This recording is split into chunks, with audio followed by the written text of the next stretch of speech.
Palavra da Verdade, com Hernandes Dias Lopes. Estou muito feliz de estar aqui com vocês e certo de que Deus está aqui, e onde Deus está, coisas boas, coisas lindas, coisas novas acontecem. Como nós estamos num grupo de liderança, eu quero partilhar com você o que está em 1 Reis 17. Abra, por favor, comigo.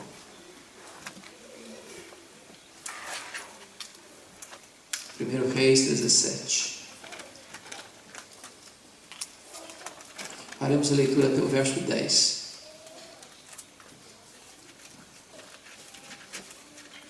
Primeiro Reis 17, 1 a 10. Está escrito assim: então Elias, o tesbita, dos moradores de Gileade, disse a Acabe: tão certo como vive o Senhor, Deus de Israel, perante cuja face estou, nem orvalho nem chuva haverá nesses anos, segundo a minha palavra. Veio-me a palavra do Senhor dizendo: retira-te daqui, vai para a banda do Oriente e esconde-te junto à torrente de Querite, fronteira ao Jordão. Beberás a torrente, e ordenei aos corvos que ali mesmo te sustentem. Foi, pois, e fez segundo a palavra do Senhor. Retirou-se e habitou junto à torrente de Querite, fronteira ao Jordão. Os corvos lhe traziam pela manhã pão e carne, como também pão e carne ao anoitecer, e bebia da torrente. Mas passados dias, a torrente secou, porque não chovia sobre a terra. Então lhe veio a palavra do Senhor dizendo: dispõe-te, vai a Sarepta, que pertence a Sidom, e demora-te ali, onde ordenei a uma mulher viúva que te dê comida. Então ele se levantou e se foi a Sarepta. Amém. Meus irmãos, quando eu olho o cenário mundial, quando eu olho a realidade que acontece no mundo político, religioso, os valores morais, o cristianismo, a melhor palavra talvez que nós encontraríamos para definir essa situação é a palavra crise. Parece que é a agenda do dia. Afirmar hoje que nós estamos vivendo uma crise aguda, agônica, endêmica e sistêmica já não produz impacto em mais ninguém. Mas pensar que Elias, há mais de 2.500 anos, já vivia uma crise mais profunda do que a que vivemos hoje, nos faz refletir um pouco. Eu queria situar Elias no tempo e no espaço para nós então entrarmos no texto e tirarmos dele as lições para nós. Vocês se lembram que com a morte do rei Salomão em 931 a.C., depois de 120 anos de monarquia, 40 anos sobre Saul, 40 sobre Davi, 40 sobre Salomão, o reino de Israel foi dividido. Das 12 tribos, 10 delas seguiram a liderança cismática de Jeroboão I, formando o que nós chamamos de Reino do Norte, o Reino de Israel, cuja capital veio a ser Samaria. Esse Reino do Norte durou 209 anos, de 931 a 722, quando a Assíria levou aquele reino para o cativeiro. Esse reino, em 209 anos, teve 19 reis, e 8 dinastias, 8 famílias diferentes governando. O que é curioso é que nenhum desses 19 reis andou com Deus. Todos foram maus, todos foram ímpios, todos foram idólatras. O que chama a atenção é que o rei que governa agora na época de Elias recebe o apelido de o pior rei de Israel. Se não bastasse isso, ele casou-se com a pior mulher do mundo, Jezabel. A mulher era assassina, era feiticeira e era mandona. O rei era apenas um boneco na mão dela. Foi essa mulher quem impôs à força o culto a Baal em Israel. E começou a perseguir e matar os profetas de Deus. Portanto, foi nesse tempo de crise política, de crise econômica, de crise moral, de crise espiritual, de apostasia religiosa, que Deus levantou, não um partido político, não uma denominação religiosa. Deus levantou um líder, Deus levantou um homem. Deus levantou Elias. Quem foi este homem? Com a sua Bíblia aberta comigo, vamos considerar. Primeiro, está escrito aí no versículo 1: então Elias, o tesbita dos moradores de Gileade, disse a Acabe. Quando fala aí Elias, o tesbita, não está falando da sua família, da sua árvore genealógica, do seu sobrenome. Está falando aí de uma localização geográfica. Ele vem de Tisbé. Quando você vai para o mapa para procurar Tisbé, você não encontra Tisbé no mapa. É um lugar pequeno demais, incrustado lá nas fraldas daquela cordilheira de montanhas de Gileade. Elias não vem de uma família rica, aristocrática. Elias não vem de uma escola de profetas. Elias não vem de uma família sacerdotal. Elias é um homem desconhecido, de um lugar desconhecido, de uma família desconhecida, mas levantado por Deus. E aí eu aprendo uma lição: Deus não precisa de estrelas para fazer a sua obra. Deus não precisa de gente que se julga grande ou importante para fazer a sua obra. Deus não precisa de figurões para fazer a sua obra. Talvez um dos problemas da igreja evangélica no mundo inteiro hoje é que tem estrelas demais, figurões demais, pessoas que se julgam importantes demais. E eu já aprendi uma coisa: as estrelas só brilham quando o sol não está brilhando. Porque quando Jesus, o sol da justiça, está brilhando, não tem espaço para os homens brilharem. Deus não divide a sua glória com ninguém. Talvez um dos maiores problemas da igreja evangélica mundial hoje é o chamado culto à personalidade,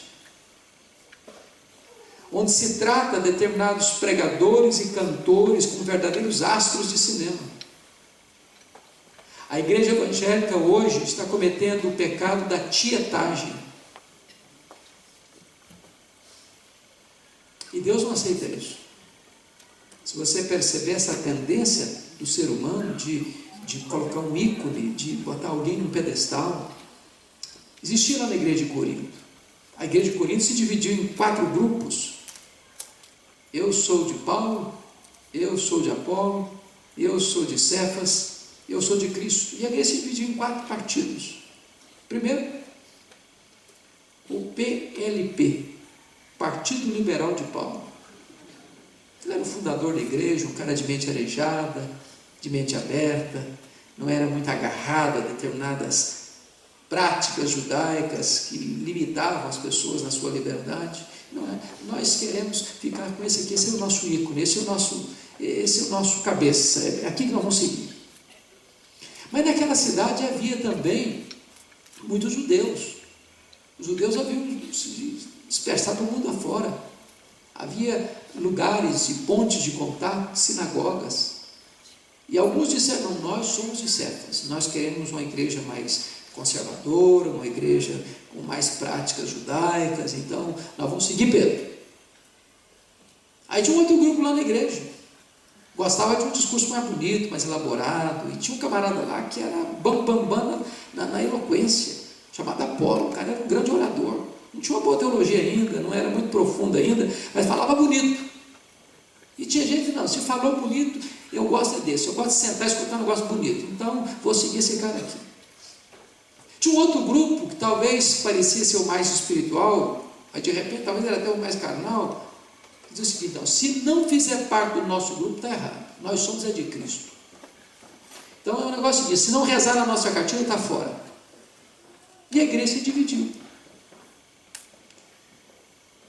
A igreja de Deus não pode se dividir em torno de personalidades. O que é que Paulo faz? Paulo bota o machado da verdade na raiz dessa tendência, quando pergunta assim: mas quem é Paulo? Quem é Apolo? Apenas servos por meio de quem vocês creram. Eu plantei, Apolo regou, mas o crescimento vem de Deus, de tal maneira que nem o que planta, nem o que rega é coisa nenhuma, mas Deus que dá o crescimento. E Paulo joga uma pá de cal nessa tendência, quando chega no capítulo 4, versículo 1 de 1 Coríntios, e diz assim: importa que os homens nos considerem como ministros e dispenseiros. E o que se requer dos dispenseiros é que eles sejam encontrados fiéis. Para nós, na língua portuguesa, fica difícil de entender, porque a palavra ministro que Paulo usa é uma palavra muito pomposa. Se você pensa no mundo político, o que é ministro? Primeiro escalão do governo. Num regime parlamentarista, ainda mais elevado ainda. Se você pensa na igreja, quem é o ministro? É o líder. Mas a palavra que Paulo usou aí foi deliberadamente escolhida. Existem 3 palavras no grego para servo. A palavra diáconos, aquele que serve. A palavra doulos, que é o escravo. E a palavra huipereta, que é um escravo condenado à morte, que antes de morrer tem que prestar um serviço. Se vocês se lembram de Ben-Hur, o filme Ben-Hur, se lembram quando ele foi condenado à morte, com o seu pé amarrado com uma corrente grossa, no porão do navio, remava lá embaixo as galés. Esse é o huipereta. A palavra que Paulo usa aqui para ministro não é diáconos, não é doulos, é huipereta. O que Paulo está fazendo é esvaziando a bola. O que Paulo está fazendo é dizendo o seguinte: nenhum de nós tem motivo para se envaidecer, para se colocar num pedestal, porque Deus não divide a sua glória com ninguém. Aí você volta para o verso 1 e Elias diz assim para Acabe: então certo como vive o Senhor, Deus de Israel, perante cuja face estou, nem orvalho nem chuva haverá nesses anos, segundo a minha palavra. Por que Elias diz isso para Acabe? É que o entendimento da época era que Baal era o padroeiro da prosperidade. Então, quando as pessoas, numa cultura, numa economia agro-pastoril, que dependia das chuvas para fazer colheitas, para se ter os rebanhos lá no pasto, era fundamental chuvas. Então o que acontece? Deus fechou as comportas dos céus. Nem chuva nem orvalho. Chuva cai de vez em quando, orvalho cai toda noite. Mas nenhuma coisa nem outra aconteceria. Com isso, o que Deus estava fazendo? Quebrando a espinha dorsal de Baal, acabando com a credibilidade de Baal. Não tendo chuva, não tem colheita, e o padroeiro da prosperidade entra em colapso. Mas notem o que Elias está dizendo para cá: segundo a minha palavra, não vai chover. Que certeza Elias tem que não vai chover? De onde ele tira essa convicção? O texto não responde. O texto não responde. Mas está escrito lá em Tiago 5,17 assim: Elias orou com instância para não chover, e não choveu. Segunda lição que você aprende: só pode se levantar diante dos homens quem primeiro se prostra diante de Deus. Só pode se levantar diante do rei quem primeiro se prostra diante do Rei dos Reis. Só prevalece em público quem primeiro prevalece em secreto. Só prevalece na pregação quem primeiro prevalece na oração. E aqui há um outro diagnóstico da igreja evangélica: é que nós separamos a academia de piedade.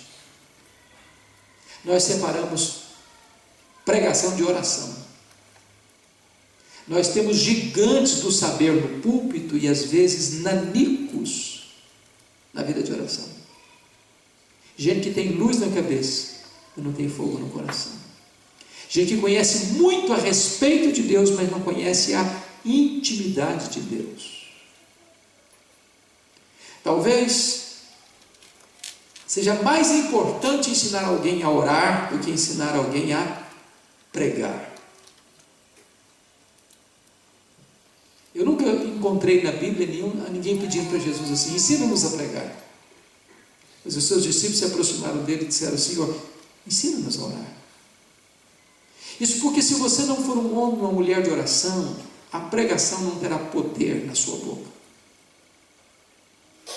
Os apóstolos entenderam isso.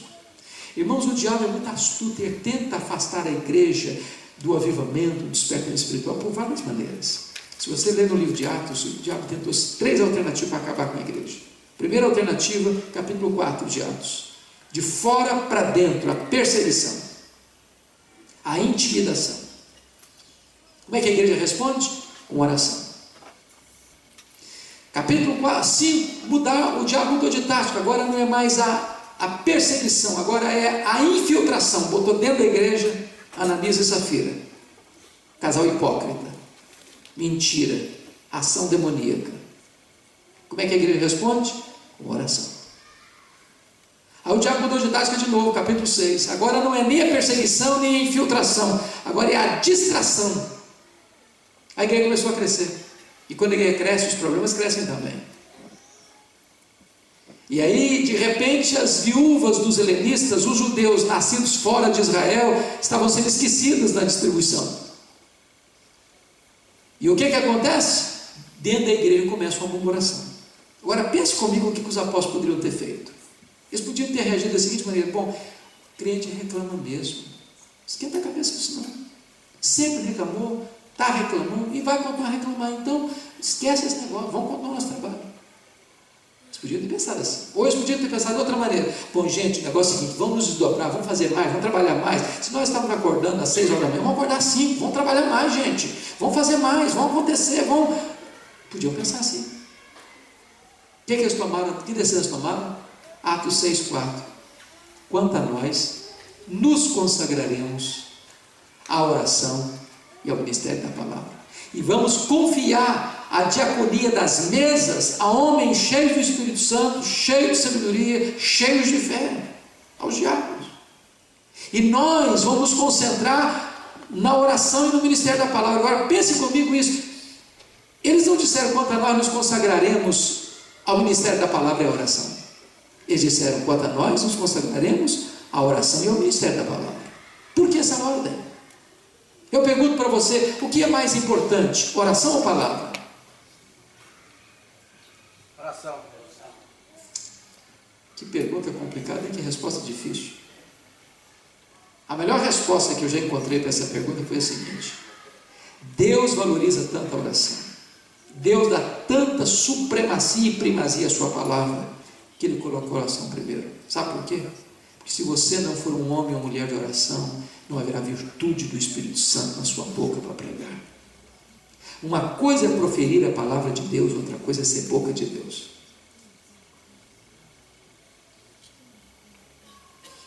Agora note uma coisa.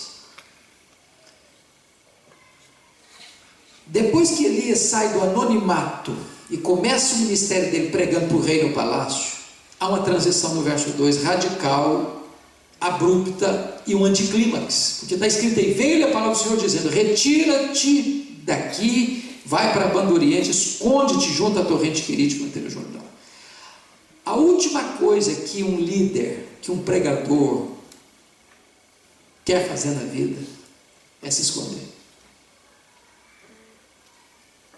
Nós não gostamos de solidão, nós gostamos da multidão.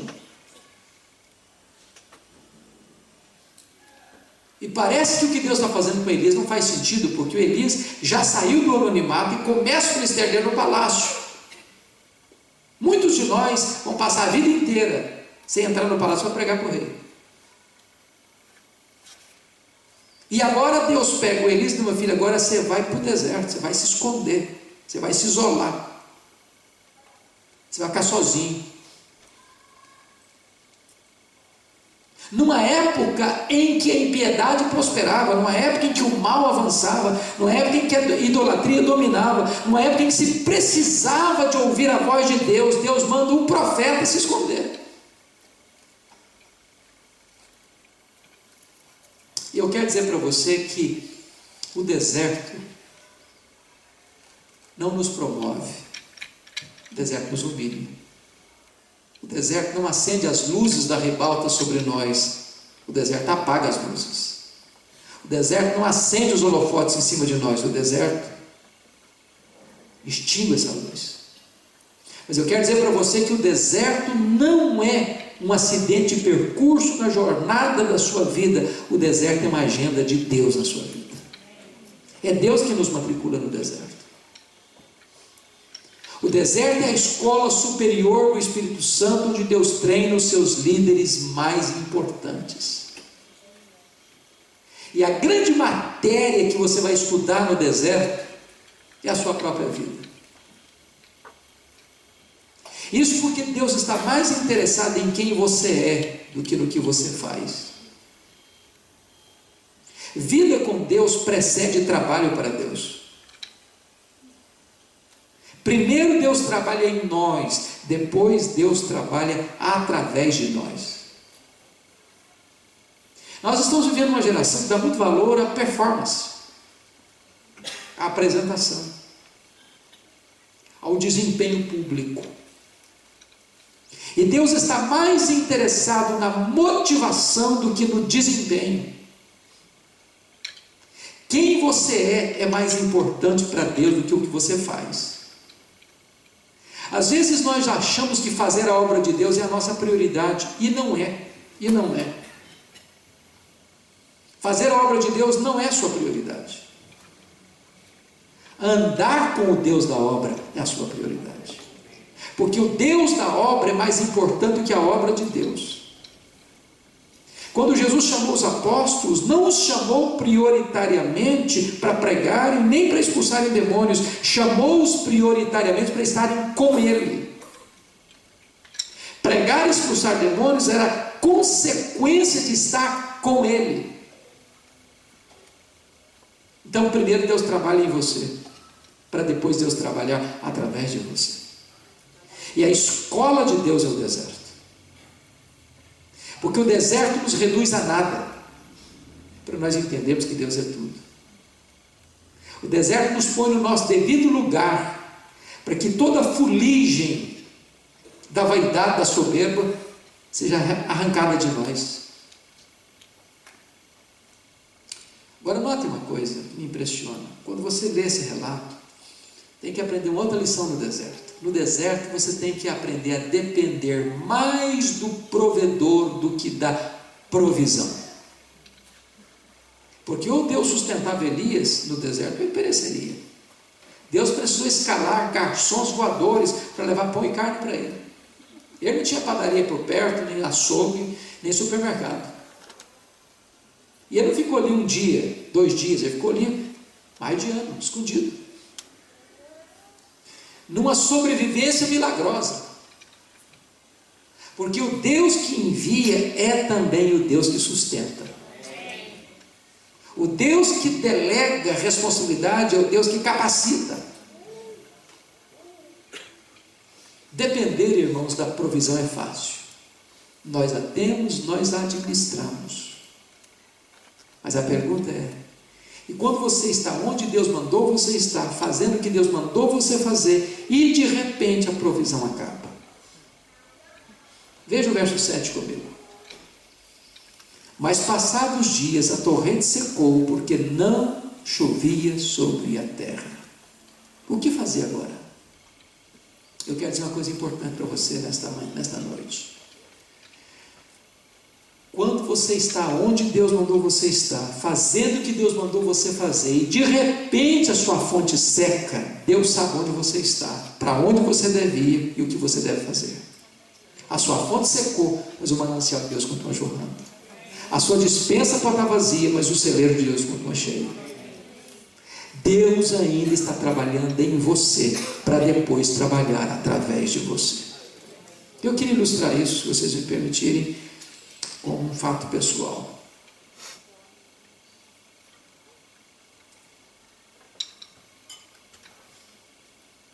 No ano 2000, eu fui para os Estados Unidos com a minha família para fazer um curso de doutorado na área de pregação.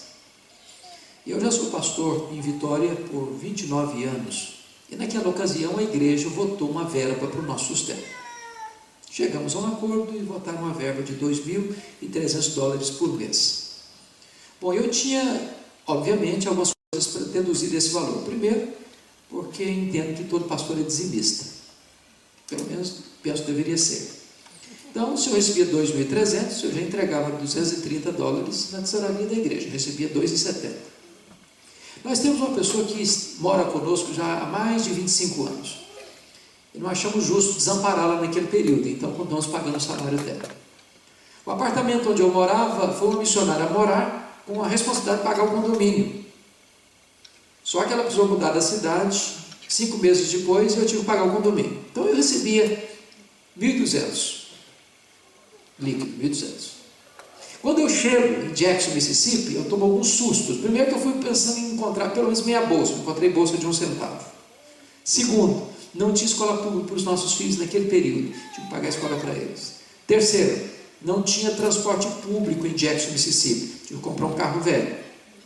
Quarto, tive que pagar a escola de inglês para aprender inglês, depois pagar o seminário, aluguel e etc, etc. Vocês sabem o que é a despesa de uma casa com 2 filhos.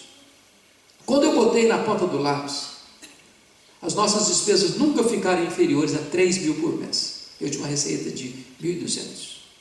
Nós tínhamos que levar toda a nossa economia pessoal. Com 5 meses a economia acabou. O carro que era velho quebrou. Levei para a oficina para consertar $1.350. Não tinha dinheiro para tirar o carro da oficina. Não tinha dinheiro para pagar o seminário. Não tinha dinheiro para fazer compra para casa. Eu e minha esposa trabalhávamos na escola dos meninos, limpando a escola que era grande, de madrugada, lavando os banheiros, limpando a quadra, as salas, para ganhar um desconto de $200 por mês na mensalidade. Com 5 meses me deu um problema de inflamação no punho, não segurava nem a vassoura nem o rodo mais também. Tive que abrir mão de mais $200. Eu reuni minha família e disse: olha, nós temos 2 opções, eu não quero ser mais pesado da igreja. Então, ou nós voltamos frustrados, porque eu já tinha visto várias vezes o diretor chegar para o aluno: você não pode pagar, tudo bem, você pode, tem licença para voltar para o seu país sem nenhum problema. Ou nós podemos fazer outra coisa, podemos pedir um milagre para Deus. Nós sempre pregamos isso, que Deus é o Deus que provê, é o Jeová Jireh. Então vamos orar a Deus, Ele é poderoso, Ele é dono do ouro da prata. E eu então chamei minha família, nós nos ajoelhamos na sala, falamos isso para Deus: Deus, o Senhor é o dono do ouro da prata. Nós não viemos aqui passear, nós temos um projeto aqui. Então Deus, o Senhor pode abrir a porta para nós. Quando nós terminamos a oração, daqui a pouco o telefone tocou. E eu recebi um convite para pregar na Pensilvânia. E eu fui para aquela conferência sem 1 centavo no bolso, não tinha para comprar nem lanche, não tinha dinheiro, nada. No último dia que eu estava na conferência, sem que ninguém soubesse de nada que eu estava vivendo, o pregador que estava coordenando o trabalho disse o seguinte: meus irmãos, o pastor Hernandes é estudante aqui na América, e todo estudante é duro. Não precisa nem ser profeta para falar um negócio desse. Se alguém quiser ajudá-lo, fique à vontade. Eu saí daquela conferência com $5.500 de oferta. Um irmão me procurou depois do culto e disse: eu vou lhe mandar $300 por mês até você terminar o seu curso. Eu voltei para casa chorando. Paguei as contas, tirei o carro da oficina, fiz compra para casa, paguei seminário, sobrou dinheiro. Uma semana depois, um outro telefonema. Um convite para pregar em New Hampshire, a 2.500 quilômetros de onde eu morava. Eu estava pregando meu último sermão quando um presbítero veio por trás de mim, botou um bilhete dentro da minha Bíblia assim: eu não sei o que está acontecendo na sua vida, mas Deus tocou meu coração hoje, eu vou lhe mandar $600 por mês até você terminar o seu curso. No final me deram 2.500 de oferta.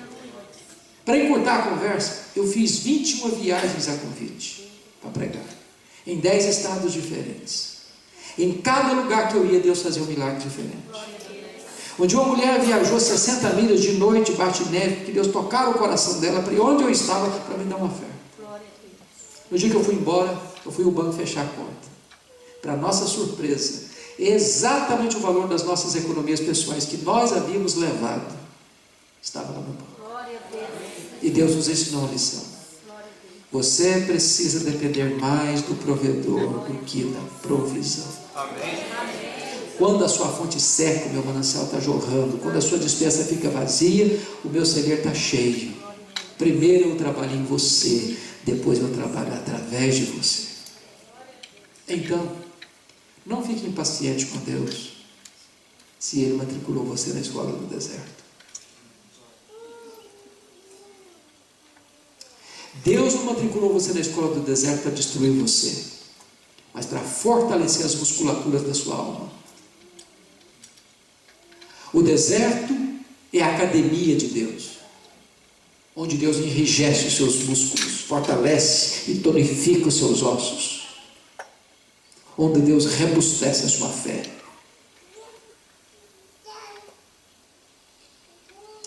Mas veja comigo versículo 8, porque é uma outra transição abrupta e radical. Então lhe veio a palavra do Senhor dizendo: dispõe-te, vai a Sarepta, que pertence a Sidom, e demora-te ali, onde ordenei uma mulher viúva que te dê comida. Então ele se levantou e se foi a Sarepta. O que Deus está fazendo com Elias aqui? Trocando em miúdos, sabe o que Deus está fazendo com Elias aqui? Ele está dizendo o seguinte: meu filho, você acabou de estar no deserto, aperte os cintos, fica firme aí, que agora eu vou matricular você no estágio mais avançado. Agora eu vou jogar você na fornalha. Sarepta significa fornalha. O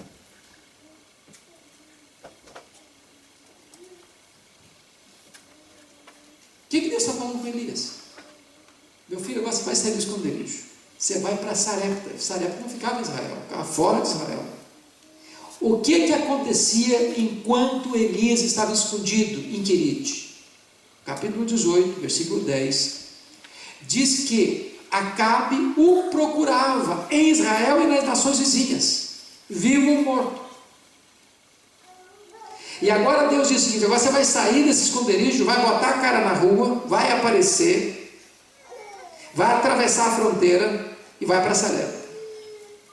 Ele podia ser morto pela polícia de Acabe, mas o Deus que envia é o Deus que sustenta e o Deus que protege.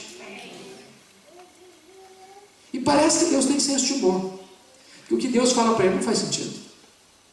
Se Deus dissesse assim: meu filho, chega de ficar descansando, chega de ficar escondido, vamos trabalhar um pouquinho agora, eu quero que você vá para Sarepta sustentar uma mulher viúva. Eu podia pensar: bom, pelo menos eu tenho um ministério, vou cuidar de uma mulher viúva. Mas Deus diz o contrário para ele. Deus diz: vai, porque a mulher viúva vai sustentar você. E ele chega lá e sai de Querite para não morrer de sede, e quase morre de fome em Sarepta, porque a viúva que vai sustentá-lo está morrendo de fome. Como é que você entende isso? É como se Deus dissesse: pode ir que eu garanto. Você chega lá, não tem nada. Pode ir que a porta está aberta. Você chega lá, a porta está fechada. Pode ir que tem sustento. Chega lá, não tem sustento coisa nenhuma. É que Deus ainda estava trabalhando em Elias, para depois trabalhar através de Elias. Aquela viúva conhecia a Deus na cozinha. Eu fico impressionado, porque a sensação e a percepção que eu tenho, não sei se é a mesma sua, é que Deus não multiplicou para aquela viúva um saco de farinha e um tonel de azeite. Eu acho que o que aconteceu foi que toda vez que aquela mulher ia para o fogão para fazer a refeição do dia, ela pegava, usava a farinha, usava o azeite, voltava a olhar o mesmo nível, farinha e azeite. Aí no outro dia ela voltava, pegava a farinha, pegava o azeite, usava, olhava na vasilha, o mesmo nível. E na semana seguinte, o mesmo nível. E no mês seguinte, o mesmo nível. O Deus que você e eu servimos é o Deus que ainda hoje multiplica a farinha na nossa panela e o azeite na nossa botija. Porque às vezes nós só vemos milagres nas coisas extraordinárias. E não vemos milagres nas coisas ordinárias. Eu explico. Vocês todos já ouviram falar de Blaise Pascal, aquele importante filósofo francês. Blaise Pascal, certo dia, chegou para o seu pai e disse: papai, aconteceu um milagre na minha vida. Eu falei: mesmo, meu filho, aconteceu? Eu falei: aconteceu, papai. Eu falei: mas que milagre, filho? Ele respondeu: papai, eu estava andando a cavalo, e o cavalo galopava. De repente o cavalo tropeçou, caiu, rolou para o chão, e nem o cavalo nem eu nos machucamos, papai. Foi um milagre. Papai disse: é verdade, filho, grande milagre. Mas aconteceu, meu filho, comigo um milagre maior. Eu falei: mas como assim? Eu também viajei a cavalo hoje, meu filho. Meu cavalo galopou, e não caiu nem tropeçou nenhuma vez, meu filho.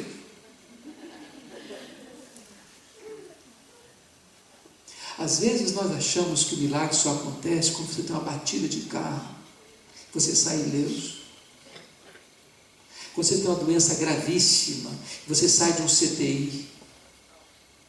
E nem imagina que todo dia você sai de casa e vai para o trabalho, e vem do trabalho para casa. Seu filho sai de casa, vai para a escola, e vem do trabalho para casa, da escola para casa. E existe aí no ar alguns vírus que você não enxerga, que são mortíferos.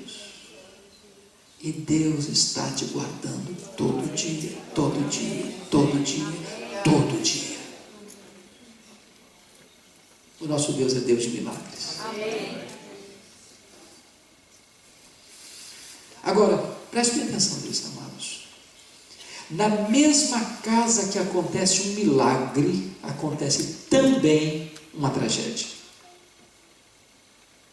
O filho único desta viúva adoece e morre.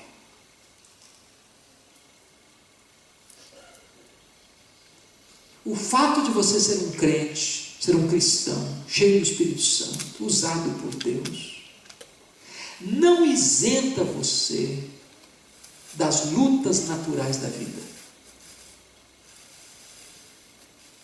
Alguns pregadores na década passada foram muito impetuosos em afirmar que se você é crente mesmo, você não pode ficar doente. Você tem que exigir e reivindicar sua cura absoluta. Porque da mesma maneira que Jesus levou seus pecados, levou também suas doenças, e como você não pode viver em pecado, também você não pode viver doente. E eu conheço alguns desses pregadores que ficaram doentes, tiveram que ir escondido para o hospital. Eu quero dizer para você, filho, em nome de Jesus, que crente não vive numa redoma de vidro, nem numa estufa. Crente tem problemas como outras pessoas têm. Crente bate carro, crente perde emprego, crente fica doente, crente enterra seus mortos, crente chora a dor do luto. A Bíblia nunca nos disse que nós não teríamos problemas e aflições. Jesus Cristo disse: a diferença é que eu vou estar com vocês todos os dias. Eu vou enxugar suas lágrimas, eu vou confortar seu coração, eu vou dar vitória a vocês. E eu quero dizer para vocês que essas leves e momentâneas tribulações, embora muito pesadas, mas ao serem colocadas no referencial da eternidade e da glória, são leves e momentâneas. A recompensa vai ser muito maior. Agora, nota uma coisa, vocês como líderes, prestem atenção nisso. Quando aquela mãe, quando aquela viúva ficou enlutada de seu filho único, o que ela fez? Ela botou a culpa em Elias. Elias tinha a culpa disso. Vocês que são líderes entendam isso, é muito importante. O ser humano, você e eu, nós, temos a tendência, na hora de angústia e dor, buscar um responsável para atribuir a situação que nós estamos vivendo, projetando e transferindo a responsabilidade para alguém. O líder, via de regra, capta essas murmurações. Ela bota a culpa em Elias. O que me impressiona em Elias é que, não obstante ele ser inocente, ele não se defende, porque nós somos apressados em nos defendermos. Até engrossamos a voz e dizemos o seguinte: é melhor passar por cima do meu cadáver do que passar por cima dos meus direitos. Talvez Elias já tinha entendido um princípio de Jesus: você não esmaga a cana quebrada, nem apaga a torcida que fumega. Tripudiar sobre quem já está machucado e ferido não faz sentido. A única palavra que Elias disse para aquela viúva foi esta: me dê seu filho morto aqui, transfira para os meus braços a sua dor. E ele pega o menino, ele tinha ficado calado até então, leva para o quarto, fecha a porta e ele abre o bico e fala muito, fala com Deus, nos ensinando uma lição. Se nós orássemos mais, nós nos defenderíamos menos. Se nós orássemos mais, nós brigaríamos menos.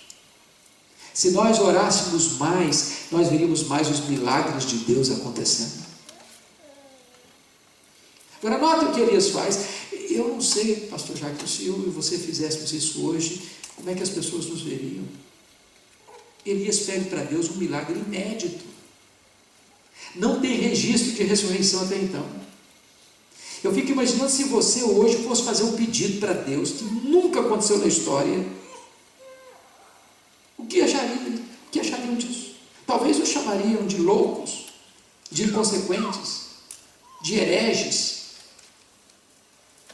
Pois Elias tem coragem de pedir para Deus um milagre que não tinha até então registro na história. E Deus ressuscita ele. Deus faz o imponderável.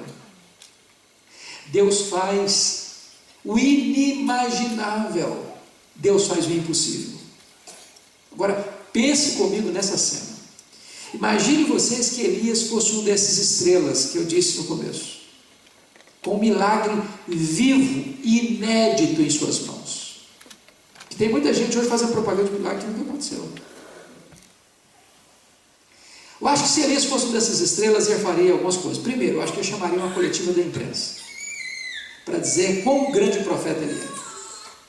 Talvez a segunda coisa é mandar fixar alguns cartazes dele, alguns outdoors na cidade, para mostrar que ele era um homem muito importante.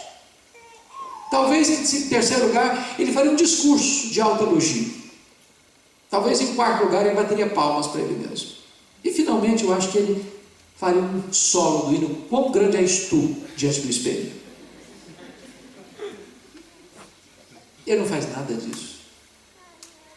Ele chega para a mãe e diz assim, versículo 23, vê, teu filho vive. Sabe o que eles estão nos ensinando? Se Deus, pela sua graça, está usando a sua vida, bote a boca no pó. Porque Deus não divide a sua glória com ninguém. Tudo vem dele, tudo é por meio dele e tudo é para ele. Agora, note outra coisa importante. Quando você honra Deus, Deus honra você. Olha o verso 24. Está escrito assim: então a mulher disse a Elias, nisto conheça agora que tu és homem de Deus e que a palavra do Senhor na tua boca é verdade. Tem duas coisas dignas de destaque aqui. Primeiro, como é que você e eu queremos ser conhecidos?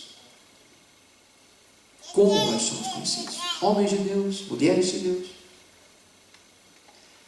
Não está falando de homem poderoso, de homem rico, de homem culto, de homem famoso.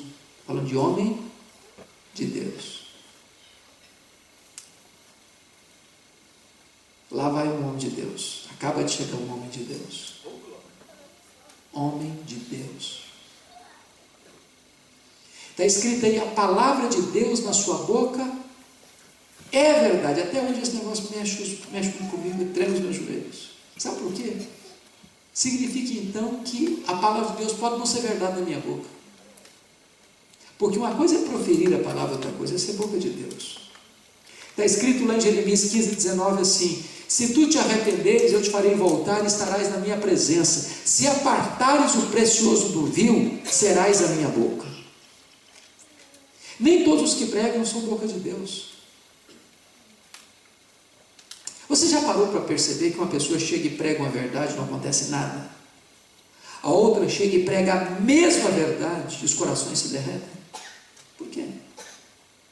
É porque um é boca de Deus, o outro não é. Lá no Brasil, tínhamos um pastor já falecido, mais de 90 anos, um homem de Deus, um simples, mas um homem cheio da unção do Espírito. Chamava-se Antônio Elias. O pastor Antônio Elias era aquele tipo de pregador que eu chegava, a hora que eu começava a falar, o povo começava a chorar nos bancos. Quando ele terminava, o povo estava debulhado em lágrimas. Eu não entendia por quê. Havia uma unção especial na vida dele. E um dia ele estava pregando num grande congresso, e depois que ele terminou de pregar, chegou a hora das perguntas. As pessoas perguntavam isso, aquilo outro. Ele levantou uma pessoa e fez uma pergunta teológica para ele. Pastor Antônio Elias, explica para nós esse negócio de unção. O que é isso, unção? Nos ajude a entender isso. À luz da Escritura, à luz da teologia. E o pastor Antônio Elias olhou para ele e disse: filho, é muito simples. Unção significa que uns são, outros não são.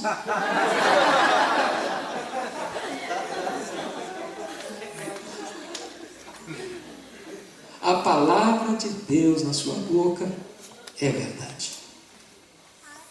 Você já parou para perceber que os maiores sermões da história estão no nosso vernáculo? Estou falando nosso vernáculo português, nem inglês, porque aí já é canja. Os maiores sermões da história estão disponíveis na nossa língua.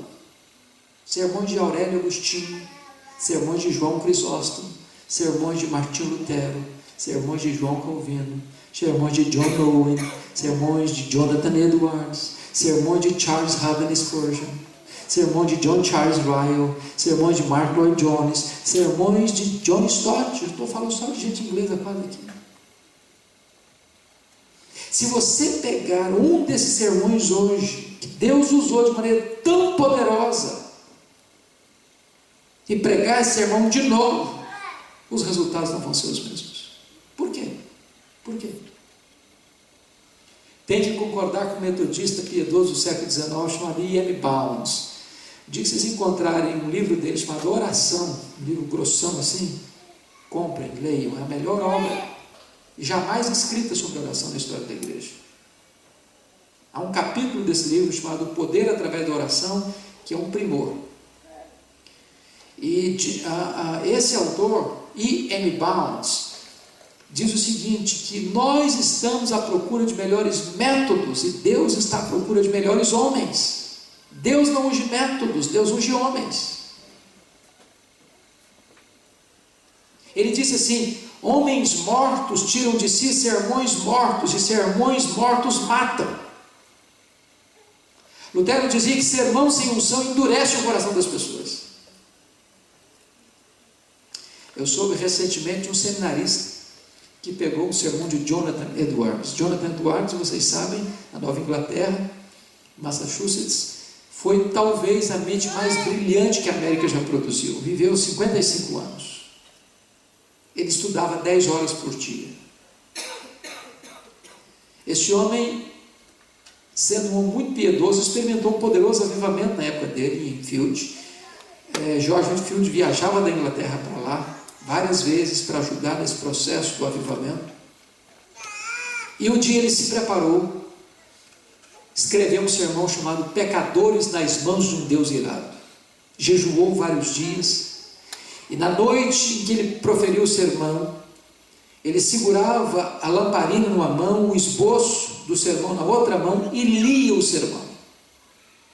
Na medida em que ele lia esse sermão, o auditório foi tomado de convicção de pecados. Começou a chorar, a gemer, a se agarrar nas pilastras do templo, como se o inferno estivesse abrindo a sua boca para engoli-los. Quando ele terminou o sermão, o auditório estava prostrado ao chão, caído em lágrimas, e mais de 500 pessoas convertidas naquela noite. O seminarista, recentemente no Brasil, pegou esse sermão e decorou o sermão, palavra por palavra, sentença por sentença. E chegou na igreja e pregou com todo entusiasmo. O auditório caiu também, mas no sono.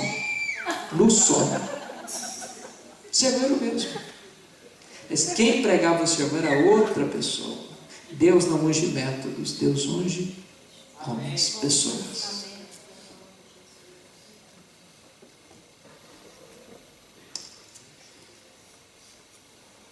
Se você perceber, capítulo 18, Deus preparou Elias todo esse tempo para usá-lo num único dia. Num único dia. No Monte Carmelo. Quando Elias confronta os profetas de Baal, quando Elias confronta o povo de Israel, quando Elias confronta o próprio rei.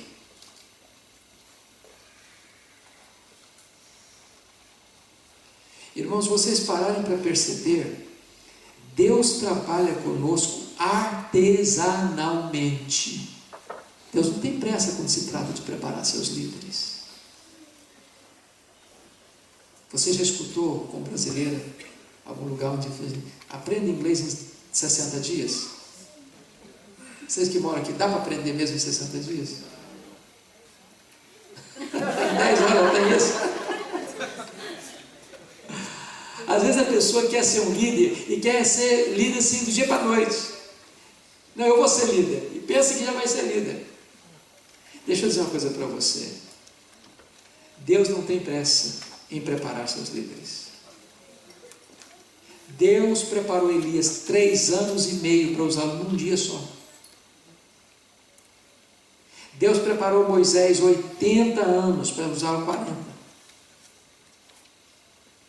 Não fique impaciente com Deus, porque Deus trabalha em você. E quanto mais você estiver preparado, mais poderosamente você vai ser usado nas mãos de Deus. Alguém já disse que o tempo gasto em amolar o machado não é tempo perdido. E Elias então tem uma vitória retumbante naquele Monte Carmelo. E o final é que a nação inteira se volta para Deus, dizendo: só o Senhor é Deus, só o Senhor é Deus, só o Senhor é Deus. Mas para que a nação se voltasse para Deus, um homem precisou pagar o preço. Um homem foi preparado, um homem foi treinado, um homem passou pelo deserto, um homem passou pela fornalha, um homem passou pela academia de Deus, para conhecer a intimidade de Deus e falar com a autoridade da prática, da parte do próprio Deus.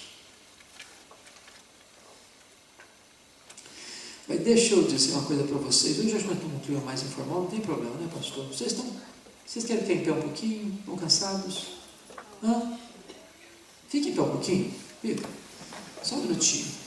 Você me dá mais 15, 20 minutinhos para terminar.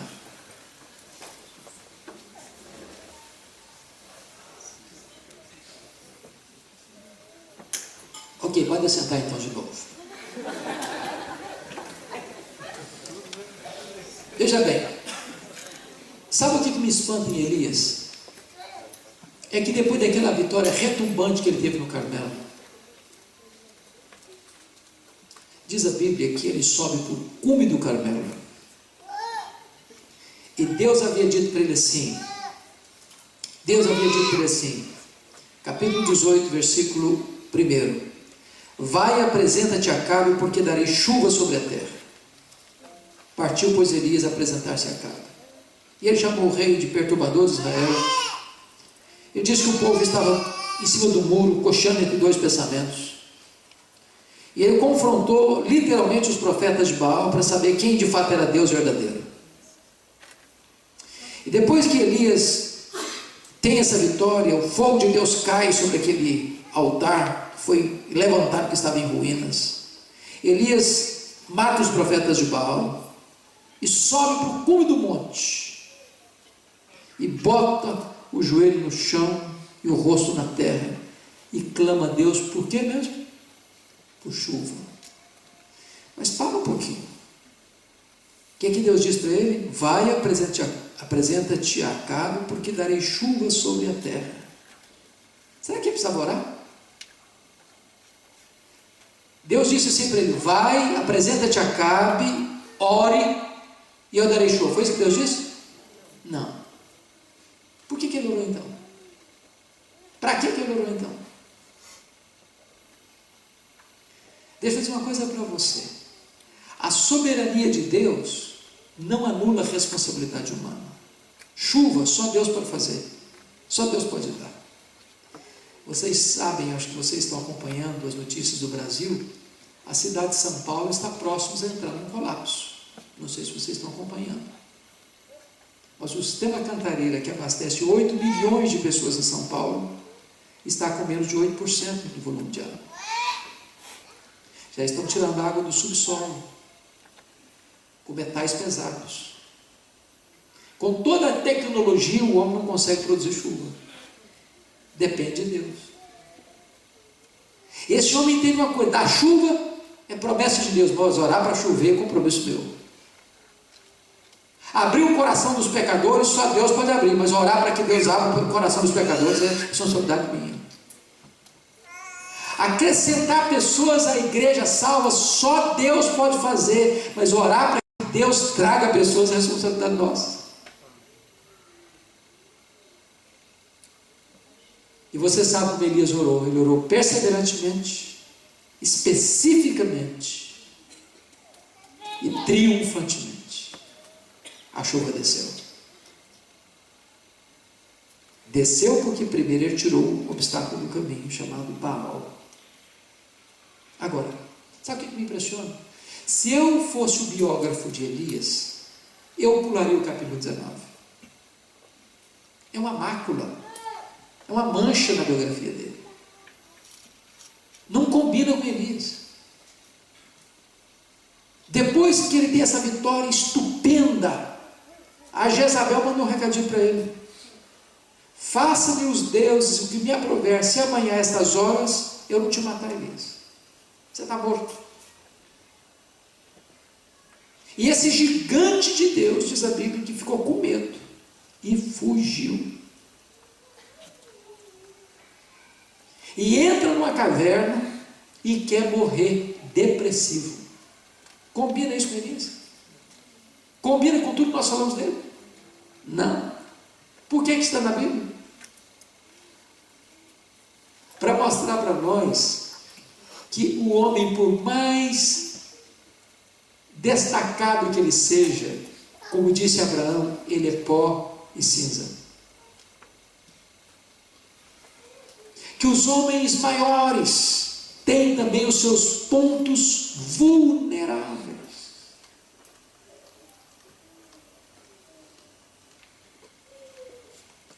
Aliás, gente, deixa eu dizer uma coisa para vocês.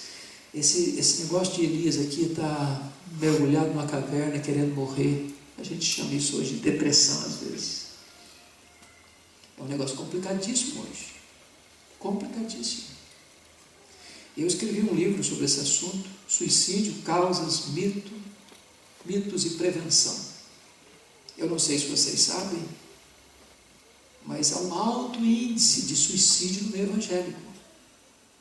Alto índice. Pastores, presbíteros, diáconos, líderes, crentes antigos. E o grande drama é que às vezes nós, evangélicos, não paramos para refletir sobre isso. O que é depressão? E eu acho que o mau entendimento, pastor Jackson, desse problema se deve a duas influências negativas. A primeira delas, de um autor muito conhecido no mundo, de um pregador muito conhecido no mundo, chamado T.L. Osborne. T.L. Osborne é um pregador que prega para milhões de pessoas, cruzadas para milhões de pessoas. E ele diz que depressão é demônio. Então, se uma pessoa está depressiva, é porque ela está com demônio. Demônio está oprimido. E o que acontece? Se um crente fica deprimido, com essa concepção, com essa ideia, ele não vai falar para ninguém. Ele vai ser censurado, ele vai ser criticado, ele vai ficar com peso nas costas. E aí a outra influência vem de um escritor americano muito estudado no meio reformado, chamado Jay Adams, escritor daquele livro Conselheiro Capaz, Manual do Conselheiro Cristão. E ele diz que depressão é pecado. Então, se uma pessoa está depressiva, ela está com pecado. O grande problema é quando a pessoa pega um ponto e diz que aquele ponto é toda a verdade. Por exemplo, Davi estava depressivo? Estava. Os ossos secando, chorando o dia inteiro, alagando o leito com as lágrimas, vigor se tornou em sequidão de estio. Ele diz no Salmo 78 lá que os ossos ardiam. E a depressão do Davi tinha tudo a ver com o pecado inconfesso mesmo. Você que já estudou a história de gente que vem de grupos de feitiçaria, de ocultismo, vê quanta gente ainda tem resquícios de depressão por causa daqueles vínculos. Agora, a pergunta é: e um crente salvo, habitado pelo Espírito, pode ficar depressivo? Eu pregava num congresso em Belo Horizonte, e quando eu falava sobre isso, uma mocinha se levantou e disse: é um absurdo o que o senhor está falando. Um crente não pode ficar depressivo nunca. Eu perguntei para ela: filha, um crente pode ter miopia e usar óculos? Um crente pode ter problema no coração e precisar fazer uma ponte safena? Um crente pode ter um problema de úlcera ou gastrite, precisar tomar omeprazol. Por que nós achamos que daqui para cima é uma coisa, daqui para baixo é outra?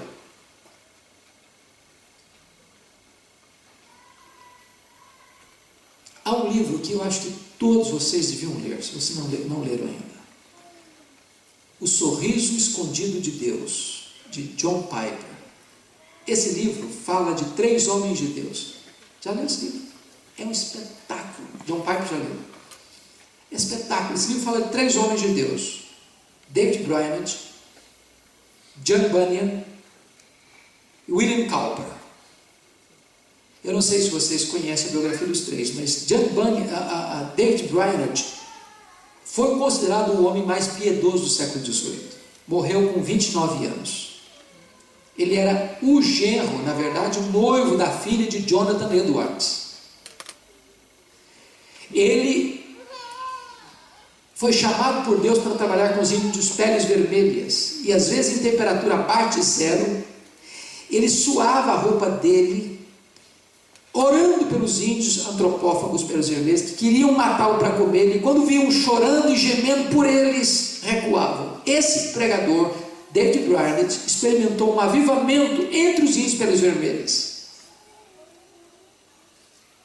Esse moço morreu com 29 anos, na casa de seu sogro, não chegou a casar. E Jonathan Edwards compilou o diário dele e escreveu o diário de David Brainerd. Quando perguntaram para John Wesley, qual é o melhor livro no mundo para se ler depois da Bíblia, para se ser um grande pregador? John Wesley respondeu: leia o diário de David Brainerd, compilado pelo sogro dele, Jonathan Edwards. Este homem, David Brainerd, tinha severas crises de depressão. John Bunyan, todos vocês já ouviram falar. John Bunyan era um pregador batista. Ficou preso 14 anos em Bedford pelo crime de pregar a palavra de Deus em praça pública. Botaram-no na cadeia e disseram o seguinte: se você parar de pregar, você está solto. E ele respondeu: se vocês me soltarem, amanhã eu estou na praça pregando de novo. Da cadeia ele via sua filha primogênita cega, passando necessidades. E ele passou 14 anos na prisão, imunda. E lá nessa cadeia ele tinha terríveis crises de depressão. E é ali na cadeia que ele vai escrever o livro mais lido no mundo, depois da Bíblia, O Peregrino. Aqui perto. Olha que coisa fantástica. William Cowper era aqui da Inglaterra. Ele era um compositor protestante evangélico. Esse moço tinha crises tão severas de depressão que ele tentou suicídio algumas vezes. Precisou de alguém monitorá-lo para que ele não se matasse.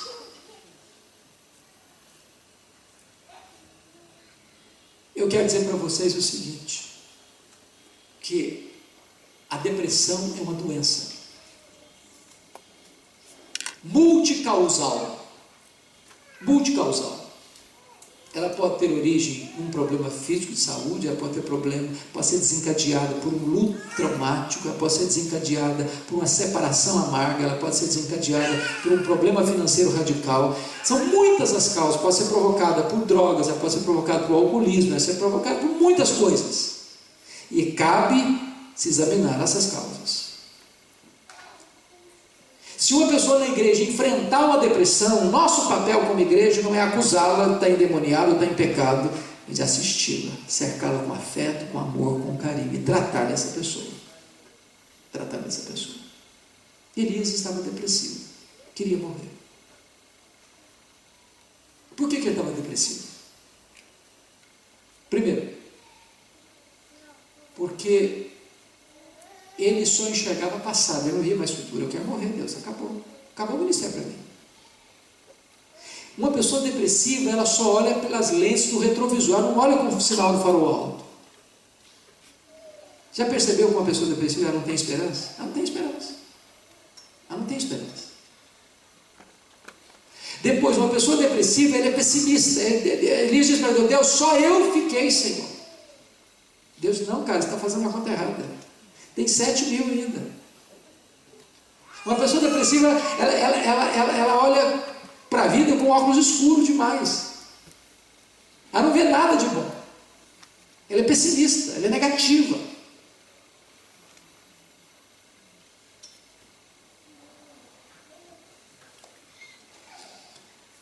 Elias está dizendo assim: eu quero morrer porque meu ministério não tem mais chance, não tem mais nenhum futuro. Ele diz: não, meu filho, o seu ministério não acabou ainda não. Você ainda vai ungir um profeta no seu lugar, você vai ungir um rei em Israel, vai ungir um rei na Síria.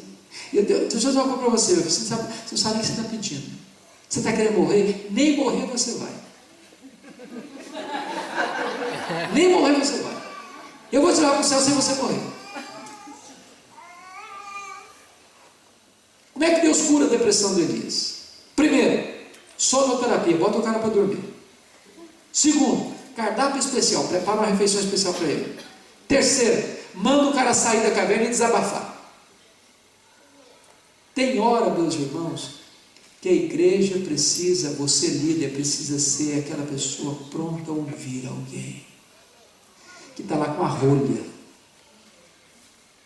precisando desabafar, mas não confia em ninguém, tem medo de se abrir, ser censurado, ser condenado. A igreja não é lugar de culpa, a igreja é lugar de cura, a igreja é lugar de terapia, a igreja é um lugar onde as pessoas são aceitas como elas estão, para serem transformadas como Deus as quer. Deus cura a depressão de Elias. Deus põe de pé o Elias outra vez. Deus devolve a Elias não apenas a sua vida, Deus devolve a Elias o seu ministério. Porque uma coisa é Deus recuperar a vida, outra coisa é Deus recuperar os sonhos. E agora, deixa eu caminhar para concluir.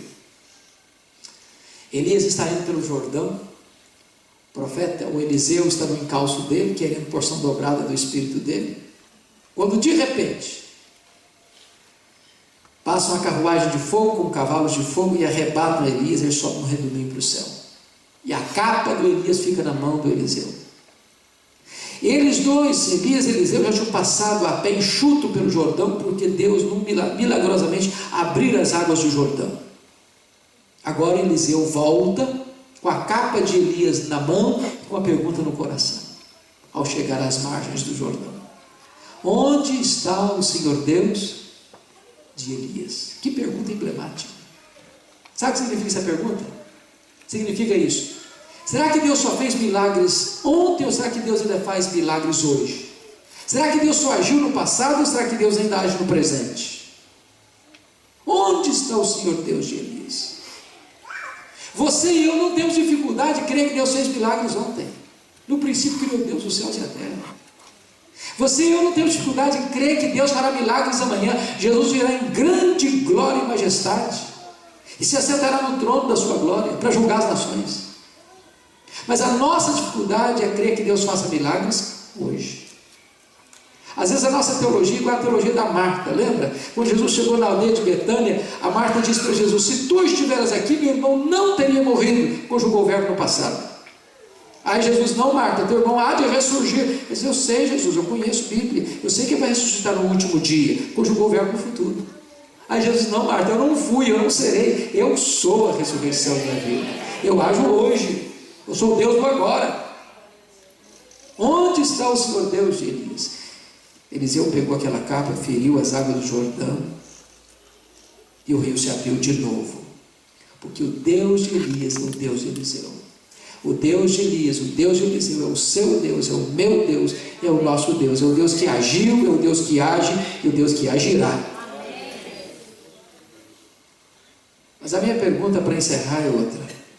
Não é mais onde está o Senhor Deus de Elias, mas é: onde estão os Elias de Deus? Onde estão os Elias de Deus? Nós estamos vivendo um tempo de crise. E hoje Deus quer levantar novos Elias. Que você seja um Elias de Deus na nossa geração. Que Ele nos abençoe. Amém. Pastor Jacques, vamos orar juntos. Vamos orar juntos. Vamos ficar em pé, queridos. Deus, Tu és maravilhoso. E tantas vezes, Deus, Tu nos tomas de lugares desconhecidos, de famílias desconhecidas, quando nós estávamos mergulhados na escuridão do anonimato. Tu nos trouxeste para a Tua luz, para o reino do Filho do Teu amor. E hoje nós pertencemos à Tua família, fazemos parte do Teu rebanho, temos o nosso nome escrito no livro da vida, fomos selados com o Espírito Santo da promessa, estamos seguros nas Tuas mãos, estamos assentados com Cristo nas regiões celestes, acima de todo principado e potestade. É maravilhoso, Deus, Te conhecer, porque fomos conhecidos por Ti antes que o mundo fosse criado. Tu colocaste o Teu coração em nós, Tu nos atraíste para Ti com cordas de amor, Tu nos envolveste em Teus braços eternos, Tu nos arrancaste da morte, da escravidão. Estávamos longe de Ti, fomos aproximados. Estávamos perdidos e fomos achados. Estávamos condenados, éramos filhos da ira, e hoje somos amados, somos herdeiros, somos co-herdeiros com Cristo. Louvado seja o Teu nome, porque Tu jamais desiste de nós. Tu nos levas para o deserto para falarmos ao coração, para tirar de nós toda a confiança em nós mesmos, para arrancar de nós a fuligem da vaidade, para cobrir-nos com as Tuas vestes alvas, para colocar em nós uma fé pura, genuína, no Deus que age, no Deus que intervém. Ó Deus, nesta tarde, nesta noite, olha para nós. Tu conheces as nossas fraquezas, aquelas brechas que ainda estão na nossa vida, no nosso escudo, que precisam ser tapadas, reparadas, para que nós sejamos obreiros aprovados, úteis como vasos de honra para toda boa obra.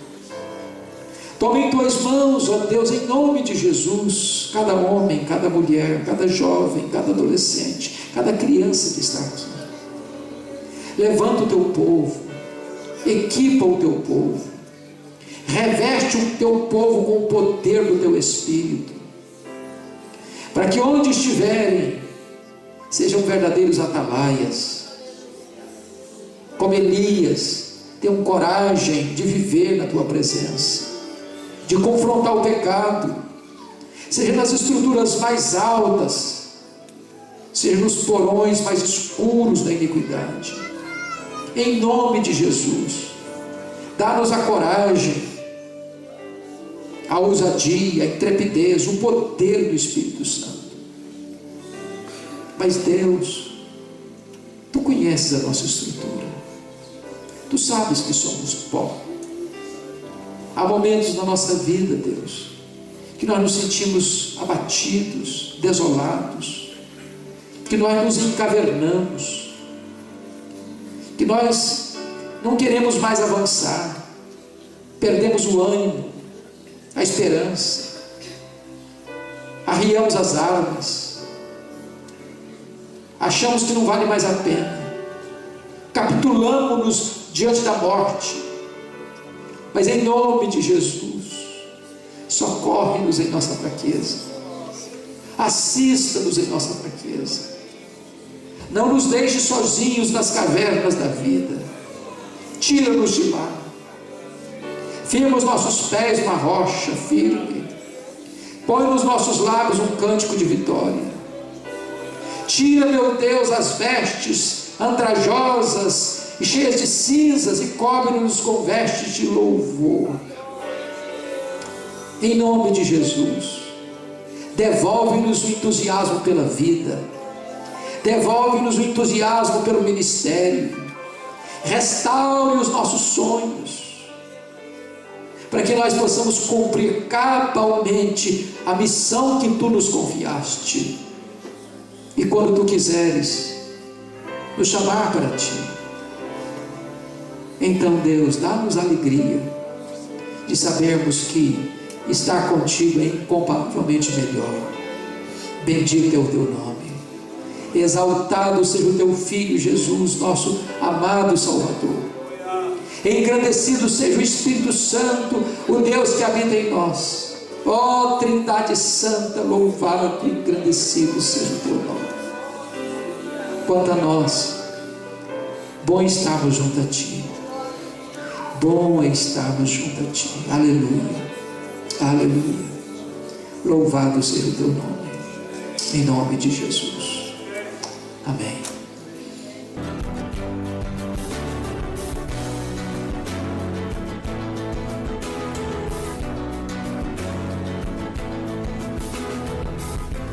Palavra da Verdade, com Hernandes Dias Lopes.